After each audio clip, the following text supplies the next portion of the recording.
it's really, really important to find someone who has a complementary skill set, because you don't want to be doubling up on work. And you want to find someone who is like a superhero in that particular space. So for me, it was finding someone who's boots on the ground. Welcome to the Apartment Investing Journey, where we explore every facet of multifamily investing and development with top investors, brokers, and service providers who share their strategies, successes, and secrets to help you on your apartment investing journey.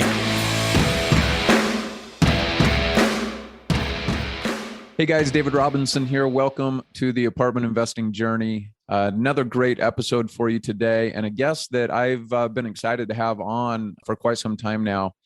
This is an individual that has an incredible story that maybe is a little unique for most of us. That being said, I think there'll be aspects of it that we'll be able to take away and apply to our own businesses. And so, Reed Goossens, thank you for coming on the show today. I appreciate you coming on. David, thank you so much for having me. Yeah, so Reed has a unique story. He quit his job in Australia in 2012 and moved halfway across the globe to the US to change his life and chase a dream. He had limited funds, no investing experience, and no credit. And Reed went from purchasing a small duplex to growing his own real estate investing firm, Wildhorn Capital. Reed now syndicates large multi-million-dollar deals across the US. He has also achieved financial freedom himself and taken complete control of his life. So, Reed, that's a great bio that's just packed full of exciting process and journey. And that's what our show is all about. So let's back up and let's talk about, this journey that you've been on since 2012, and we can just go from there. Sure. I'm sure some of your listeners may have heard it, may have not have heard it. I've definitely been around the podcasting scene talking about the journey. But just to preface that, the whole purpose of me trying to share this story with people is not to boast. It's really to inspire. And I think that's trying to come from a genuine point of view, down to earth. Hopefully people can hear that across the airwaves today. But yeah, look, it started just with the curiosity to live in the United States. I actually had come through the US back earlier than 2012. I came backpacking through the United States as after university, you go backpacking around the world. Most Australians do, at least. And I fell in love with New York City in about 2009, 2010. And at the time, I'd already met a pretty incredible American girl. And so started falling in love with both New York City and this American girl. And then I moved back to Australia in early 2010. And it was a couple of years later that I finally got my act together and decided to move halfway across the world. And it was really just to, scratch an itch. I wanted to push myself. I wanted to be an expat in New York City. And the goal was really just to go for a couple of years and, move back, continue to be a civil engineer. I never had any ideas that I would go on to build what I've built today. But it's definitely been an incredible journey and something that if I look back on in life, the whole purpose I went down this path was to, because I was driven by the fear of regret. Like, I'd hate to wake up when I'm 70 years of age and go, geez, I wish I'd moved to the United States in 2012. But I had no idea that sitting here nearly 10 years later, that I'd be talking to you about, building multifamily investments, and big portfolios. And I didn't come to this country with that in mind, at least in the beginning. Well, that's interesting. Let's talk about a couple of things there. First off, you moved here to become, it sounds like you were a civil engineer, that Correct. Was your education. You came here, I assume, to work in that profession. And then all of a sudden, here you are, building a very substantial real estate investment firm. So talk to us about what that process was like and how you got introduced into the real estate world. Well, so the process for real estate investing really started actually before moving to the United States. And it was coming back from being abroad for 2 years. And I went abroad in 2008, 2009, had fallen in love, all that sort of stuff, gallivanted around the south of France. I'd crossed the Atlantic Ocean on a super yacht. Like, I'd had all these incredible life-changing experiences. And I'm sitting back in my cubicle back in Australia, back at an engineering job, and just going, geez, I want someone to pay me to live my life, right? I wanted to live my life on my terms. And through that curiosity, it was all about discovering what I could do next. And I didn't know what entrepreneurship meant. I didn't know what real estate was. I knew what real estate investing was, but I didn't know what to do with it. And it was through the book Rich Dad Poor Dad in reading that in early 2010, really stoked the fire or the spark within me to go out and learn more, right? To educate myself about this passive income. What does that mean? And really, again, going back to the premise, I don't want to work for someone. I knew that probably early on in my career that I wasn't ever going to be a great employee because I just felt like a small cog in a massive machine. And I'm sure a lot of people listening to this show, sitting at desks, sitting at cubicles, wanting to break out of that lifestyle. And so for me, even though I didn't know what entrepreneurship was, even though I didn't know I was going to go down the path of real estate investing, I knew that at some stage I wanted to be my own boss if I really, really look back on it in hindsight 2020. So the journey actually started in Australia. And through that, I realized pretty quickly that, hey, I'm an engineer. I'm surrounded by developers. I'm surrounded by guys who are building stuff. Maybe I should pay more attention, even if I don't like the job. You know what I mean?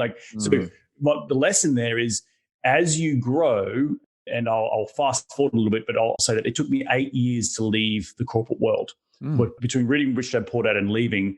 And so I just put that in context for people that when you are in a job that maybe you don't necessarily like, but what are the skill sets you can take from that to help be a stepping stone to where you want to go? And for me, it happened to be that I was an engineer and I was already really good at math and, all that sort of stuff, Excel spreadsheets. I just needed to get the education piece of the real estate investing. That's when I started to attend. Luckily, one of the only real estate investment clubs in Australia happened to be in my local town of Brisbane. And so I started going there. I remember going to the Broncos Leagues Club and there was like 8 people and just learning about fixing and flipping and lease options and all this sort of stuff. And I had picked up, I was just hungry to learn more. But then came the opportunity to move to America, and I'd saved up a bunch of money and I'd been self-educating at that point for about 2 years at that time. But I really wanted to live in the United States. I really wanted to be an expat again, live in New York City, not just be a tourist, but be a local, right? And then I was going to chase this girl. And so there I was. I said, screw it. I could buy a house here in Australia and try to flip it, or I'm going to move halfway across the world. And I chose the latter. And, the rest is history, as they say. Okay, so we've got to break down a couple things here. First of all, you're fairly young at this stage, and you have a lot of ambition. You have a burning desire to have financial freedom in your life. Maybe you didn't know what that looked like or how you were going to get there, but that was incredibly important to you. I'm curious about if you had any family or mentors or anybody in your life that sort of gave that to you, or if that was just innate inside of you. And well, let's start there. Was there anybody in your life that you looked to as a mentor that sort of guided this path for you? I wouldn't say as guided the path, but a lot of credit's got to go to my parents. They allowed me to be curious, I think is probably the right word. Allowed me to always, my dad would always say to me, a fool and their money are easily parted. Now, he was just a high school teacher, but he was quite frugal with his money, and he invested in real estate in Australia. And for a pretty middle of the road type of income, he was able to grow some wealth through buying strategic houses. Now, I didn't know that at the time. I observed it at the time subconsciously because I was obviously present, but I didn't know that was the path towards financial freedom. But I'd sort of at the beginning when I was choosing, okay, what am I going to go down? I'm going to go, could I invest in stocks? Could I invest in businesses? Could I invest in real estate? And I was like, oh, well, engineer and dad seemed to have a good, all right go at it. For being a high school teacher, let's have a go at real estate. And that was probably just putting 1 and 2 together. And then back to, the mentor, it was, again, my parents just always instilling in me the value of hard work, the value of rolling up the sleeves and getting dirty, being curious and knowing that if you don't know the answer, to go and figure it out, right? That was always the sort of lessons that I was brought up around. And I was always, as a kid from the age of 13 and a half, I was out, earning my own wage. I definitely was not born with a silver spoon in my mouth. My parents drove around in pretty beat up old cars because they were high school teachers, right? Yeah. But I enjoyed that upbringing. I enjoyed that. And then they instilled in me a hard work ethic that I've now taken on, which has gone into curiosity, and that's gone into, trying to learn as much as I can to pave this path for me wherever it goes. So the start was really a lot of things have to go to my parents. Love it. Okay. So you make this leap across the world, halfway across the world to the United States. Talk to us about the practical steps that you took down this path as you started investing in real estate or started to go down this path of becoming a real estate investor. What were the practical steps you took? You moved here to the US and then what? Yeah, moved to the US, and I quickly realized that I was going to replicate exactly what I was been doing in Australia in the United States. But quickly did I realize that the access to information here was just 10x what it was in Australia. Like I would pay a guru $10,000 to teach me the ways of the world in Australia, where I could pay $20, $30 at the door of a RIA, Real Estate Investment Association, or a real estate club in New York City, by the way. So it was at the heart of, fast talking Americans. And I quickly realized that the access to information here was just so much greater than where I was from. So instantly I was like, this is incredible. 200 people are at this event. They're all real estate investors. I'm going to learn something from these people. Where I've come from a 20, 30, person meetup in Australia, this was on steroids. So that was the eye-opening. And all I did was went on to meetup.com. I typed in real estate investment meetups.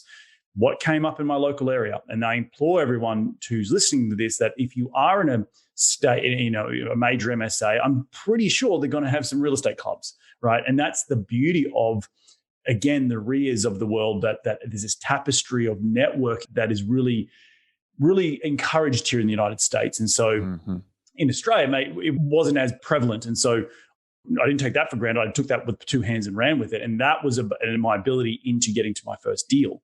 So accessing those investment clubs will lead you to a deal regardless of where you're starting in your investment career. Love it. And so what was that first deal? What was your first sort of foray into real estate in the U.S.? First deal, $38,000. Remember, 512 Fabius Street in Syracuse, New York. It was a triplex. It was for $38,000. It was really a single family house with a sort of mother-daughter style, like above and below on the same lot. So you call it a triplex. But quickly did I realize that these numbers are great on paper, but I was also bright-eyed, bushy-tailed Australian, learning very quickly about Section 8 housing. And that, not that there's anything wrong with Section 8 housing, it's just that as a person who I wanted to take that leap of faith, and I will just quickly rewind, that leap of faith was, okay, I moved to the United States. I started educating. I remember going, okay, I'm not going to get to deal number 10 without doing deal number 1. I need to get going. And for me, a lot of people out there think about the what ifs, right? And I do too, right? Like, what if this goes wrong? What if the house burns down? What if, I don't know, we get bad tenants? All these what if scenarios. And for me, what kept me, I guess, feet level headed was the fact that it was my own money, right? It was my money that I'd saved. So if something went wrong, it was my shirt to lose. That was it. No one else's. I wasn't getting financing because I couldn't get financing because I was just fresh off the boat. But it was at that point, I knew I'd gotten to the point of analysis paralysis, and I needed to make that execution into that deal. And it wasn't about hitting that deal out of the park. It was about proving to myself that I could do it. And again, goes back to so many people are probably listening to this show. It's the proof, even today in my business, I've got to keep proving that I can take those bigger and bigger steps.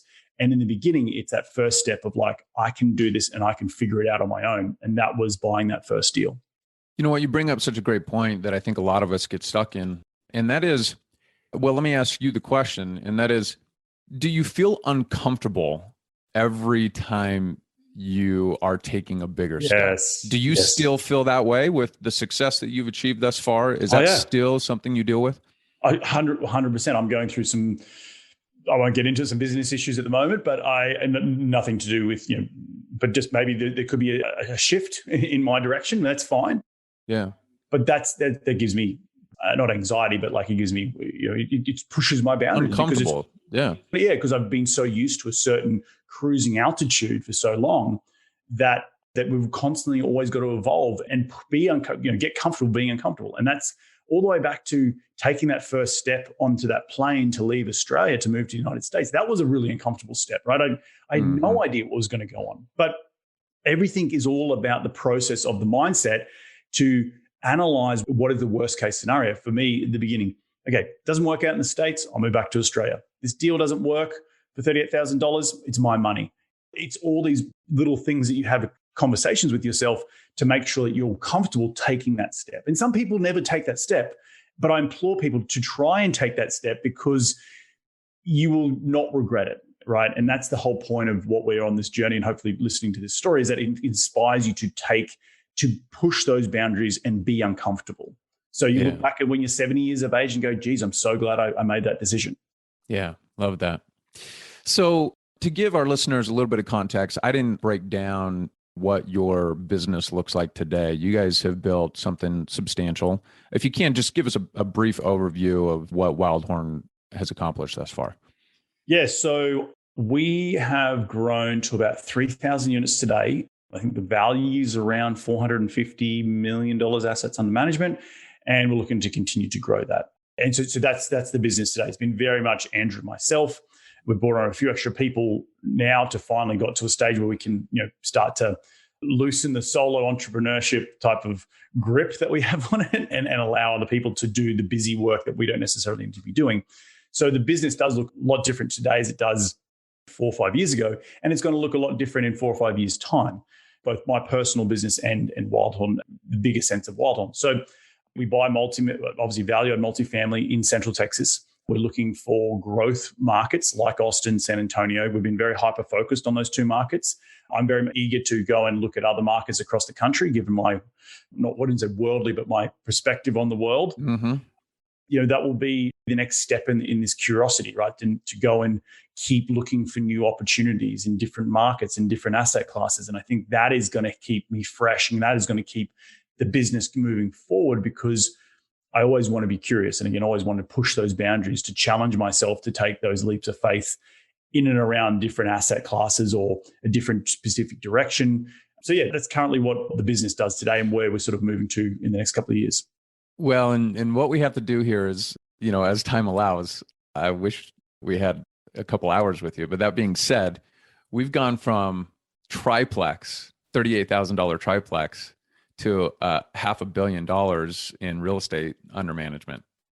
So let's talk, if we can, let's talk about that time in between. And yeah, that's the best time. Maybe talk about some of the big steps, the big benchmarks that you hit on this path of growth for you. What did that look like? I think the big starting off was getting a mentor. That was early in my career. I don't need to name him, but I'm sure if I did name him, everyone would know who he is. I was one of his early students, and that wasn't necessarily that wasn't the silver bullet. Like, it wasn't just like, here's all the information, you're going to be successful, right? Like, it's not just, it doesn't work like that. It's really again, going back to betting on yourself, right? I took, again, another leap of faith, saying, hey, I'm worth taking this money and investing in someone who can be a sounding board, who can be someone to look over my shoulder. And that was really important in the mindset, again, of the growth that I needed to go on, because if I was going to take this to the next level, I needed to get that mentor. And for me, back in 2013, it was I could feel I was getting to the end of my tether, even though I'd done a couple of triplexes, I was flipping a house, I was still working full time. And so I knew I needed to give it more, and that more was a mentor. And I'll say, up until that point, for 4 or 5 years of self-education, I'd been pitched mentors all the time, right? Sure. I was very hesitant. And even that first deal that I did, I could have gone out and got a mentor, or I could have gone and done the deal myself and learned the snakes on my own. And that's what I ultimately did. And that for me was just what I felt comfortable with. Some people want to get the mentor straight out of the gate. That's fine. Whatever it is, the mentors are really, really important. And my mentors today are different to those in the past, but I still have them, right? I still have people in my court who are there help me coaching through life and through business and through relationships and mindset. But back to other critical steps in the journey, starting the podcast, my own podcast, it was really beneficial to give myself a voice. I didn't know anything about podcasting back in 2014. I didn't know anything about building a personal brand and telling my story and other people resonating with it. But that was taking not necessarily a leap of faith, but like putting content out there was really quite scary, right? Quite being vulnerable. But it was ultimately, it's opened so many doors. I'm talking to you today on this podcast. I've interviewed over 350 incredible people from across America doing awesome things, and that's opened doors, right? That was a really pivotal moment. I think the other really pivotal moment goes back to what I was saying earlier about skill sets. So I moved to LA in 2014, was still working as a civil engineer, but only for about 6 months, because I got to the point where I was like, if I need to stay in the corporate America, because I needed to, because I needed a visa to stay in the country, I wanted to be surrounded by real estate 24/7. And so what I did was, again, looking back at what my skill set had developed over the last 5, 6, 7 years as a professional engineer, well, I had a bunch of skills, right? I had project management skills, managing GCs, managing schedules and managing budgets, all these things. And I was like, well, hang on, why can't I go work for a developer? And so what I did was I actually, still to this day, I remember my little cubicle buddy who was working next to me. I've given him the book Rich Dad Poor Dad as a present. He's come back from holidays. He's like, dude, this is incredible. What can I do for you? And I was like, okay, this is what you can do for me. Every single developer on your email list, because you're the structural engineer, give it to me and I'm going to email them. And I emailed them I think he gave me like 6 or 7 emails, different development firms around LA, because we were the structural engineer building multifamily. One of them gets back to me. One of them also happens to have a spouse who is Australian. It was, it was just like this whole kismet thing, and met up, and I ultimately made the transition out of engineering into becoming an owner's rep for quite a big development firm here in LA. And I built high-end luxury multifamily in Long Beach for about 4.5 years. And that was a really, really pivotal in my learning. And for those people listening, again, goes back to, I wanted to be surrounded by real estate 24/7. So I was doing my deals on the side, but also needed the highest paying corporate job that I could continue to learn. And I could see how the big boys were doing it.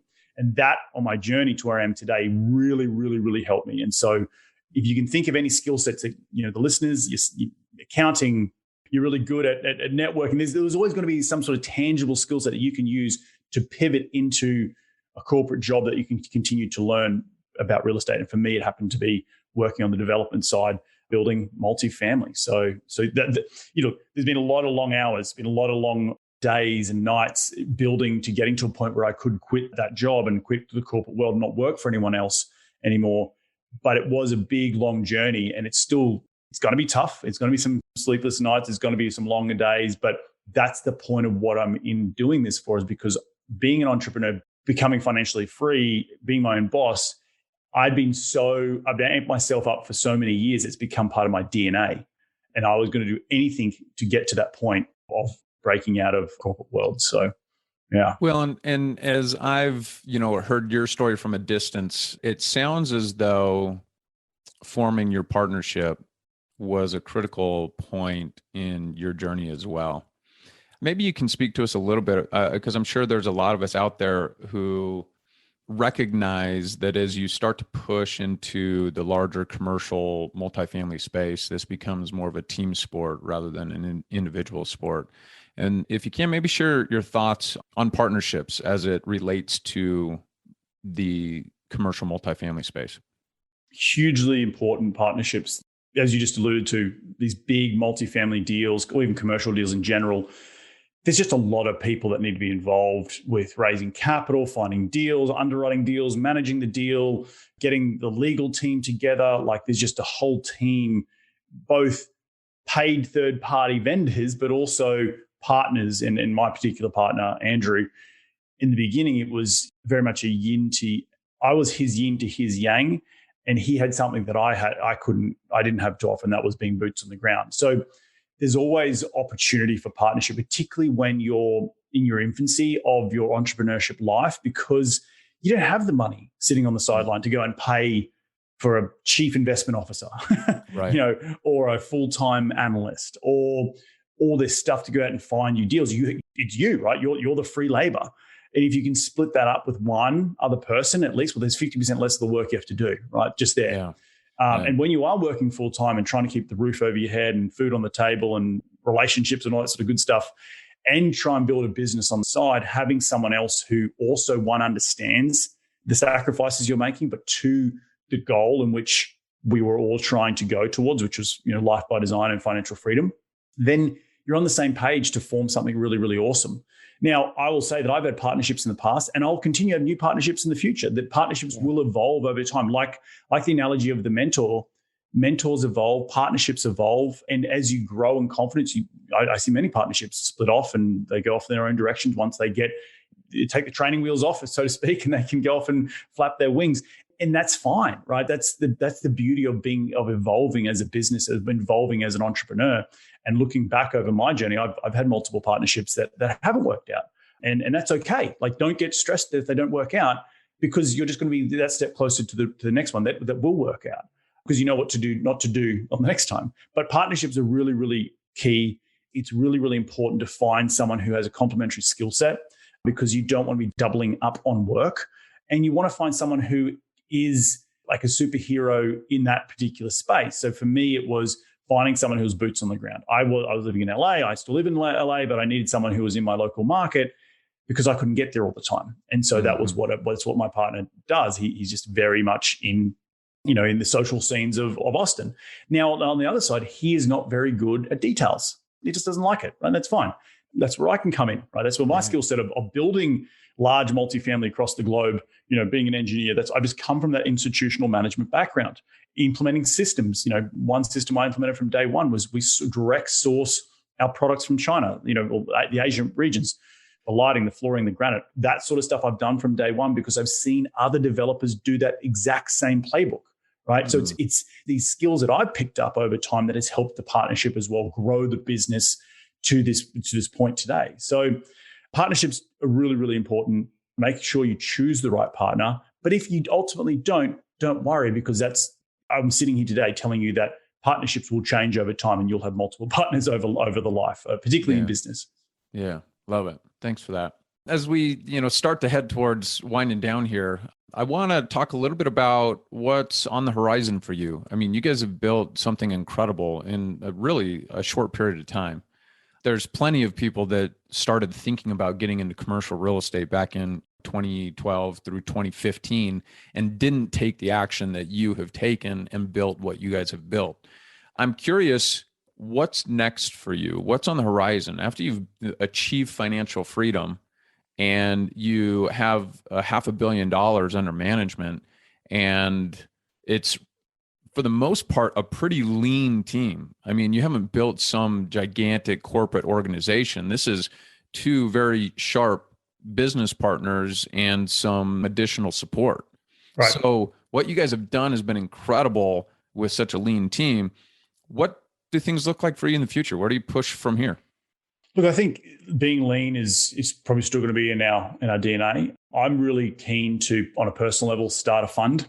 I think a fund is going to be really pivotal to my growth as being a bit of a conduit from international capital into the United States. I think that's, if I'm talking about personally, that will be where my probably future is over the next 5 to 10 years. But also in that same breath, I've never thought I'd be sitting on this podcast talking about $500 million worth of real estate 10 years ago. So enjoying the journey as well is going to be really, really important for my evolution. In terms of Wildhorn, growing that out to as much as it can grow and building great systems around it so I can go off and do other things that I aspire to do and maybe get a little bit out of the weeds because I do know that at some point I need to fire myself. And then just keeping that at the front of mind. Always be hiring, I finished the book from Schwartzman, the guy who started Blackstone, hired 10s. I've always wanted to be hiring 10s. And so for me, keeping lean, but hiring the right 10s, putting strategic butts in seats, and then building out ecosystems within the business, I think is really super important as deals get tougher to pencil. Building out other verticals like construction management, property management, talk about the direct sourcing from China. There's other technological stuff that we can do that we can also profit from. And that to me is really, really where, if you look at how big businesses succeed, like the Amazons of the world, they have multiple streams because their business ecosystem is so congruent with each product. So it's not just about buying the multifamily. It's also about the management of it. It's also about the supply. It's also about the other elements that go into making that thing tick. And that there is really, really what's powerful in my mind to building those ecosystems. So I said a lot of stuff there, fund, ecosystems, great teams, but also having a portfolio that I'm really, really proud of, that my investors are really, really proud of, and that we are continuing to grow their capital and preserve their wealth for the next decades to come. Yeah, love it. Well, look, Reed, you've been gracious with your time. Your story is inspiring, and I love that that's the purpose of you sharing it. I want to start winding down here. I've got a few final questions for you. The first is, when you guys started in large commercial multifamily investing, it was different than it is today. Mm-hmm. Very different. Knowing what you know now, what advice would you give to someone who's just trying to break into the multifamily space with all the challenges that we face and opportunities that we have in front of us in the multifamily space today? For those people who are looking to break into it, I think it is take a leaf out of the do what you're comfortable with. I think there's still a real big opportunity in the mum and pop space. So less than 100 units, less than 50 units, direct mailers. Those relationships with sellers and owners are going to matter. People, the brokerage above 100 units with big brokers and big institutions, it's very, very competitive in that market.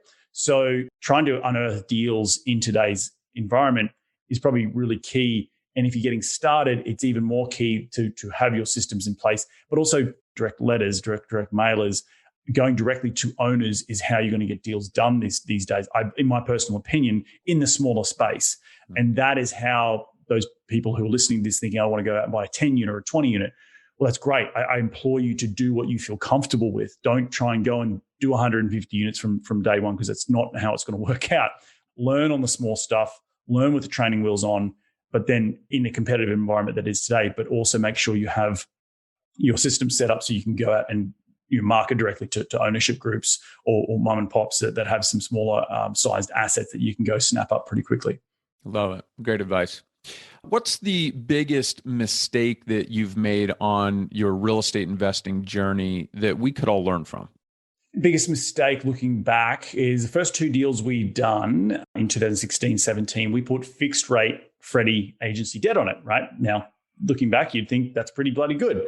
But now with interest rates where they are and the defeasance that they have on them, we could have sold those deals 3 or 4 times over and got to an exit sooner. So probably looking back, I would have had a more flexibility of exit. And so just when you're buying deals, understand that you want to obviously hedge your risk against interest rate inflation, so interest rate growth, but you also want to have an ability to get out and not have to pay an arm and a leg to get out of a deal because you've put some long-term debt on it. So just be cognitive of what was going to happen in the future.